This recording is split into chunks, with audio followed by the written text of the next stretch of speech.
gusto ko, I need some answers. Meron bang very brave na bata na pupunta dito sa harapan para sagutin ako bakit napaka-importante na nagbabasa tayo, especially na mga bata pa tayo. Okay, wag na kayong mahiya. Tayo-tayo lang. Sige na, wag na kayong mahiya. Walang mali na answer. Okay. Bakit sa tingin ninyo napaka-importante na nagbabasa tayo? I wish this is longer so that I can go to you. Pero ito parang napakatalino ng bata na ito. Come up here. Halika, Balong. Halika. Anong pangalan mo, Balong? Ha? Come here. Para marinig ka nila. Come here. So, anong pangalan mo? Sabi mo. Kiano po. Jack Kiano? Okay. Kiano, okay. Nice to meet you, Kiano. Anong grade ka na? Grade 3 siya. Oh my goodness. Okay. Bakit sa tingin mo napaka-importante na nagbabasa tayo ng libro? Para po maligo tayo, tapos po madagdagan po ang ating kaalaman. Wow! Grabe ang ganda ng kasagutan na yun. That was a very excellent answer. Okay, so ang sabi niya, para daw tumalino tayo at madagdagan pa yung mga kaalaman natin. Wow! Kuwang-kuha mo talaga yung sagot. So, nagbabasa ka ba ng libro?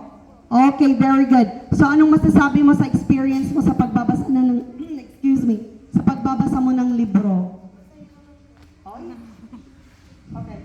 Sabi mo. Masaya po. Oh, masaya daw siya pag nagbabasa siya ng libro, di ba?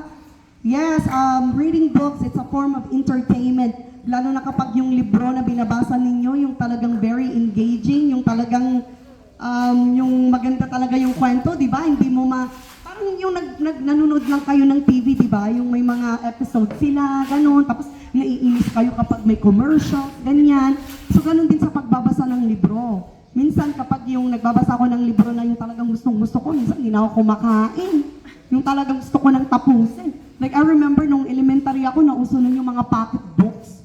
Oh my gosh, like nagbabasa ako nun ng mga ilang pocket books sa isang araw lang. Hanggang sa, yun yung kinakaadikan natin noon eh. Parang YouTube yan eh. Nung mga panahon natin, di ba? Very good, Kiano. Thank you so much. Palakpakan naman natin si Kiano sa mga sagot niya. Okay. Balik ka na, Kiano, sa upuan mo. Okay. Sino pa yung gustong pumunta dito sa harapan para sabihin kung ano yung importance, ano yung itutulong ng pagbabasa sa atin? Okay. Alam ko na maraming matatalino sa Lipanto Elementary School. Sige, wag na kayong mahiya. Hindi ako nangangagat. Sige na. Okay, sige na. How about yung babae naman this time?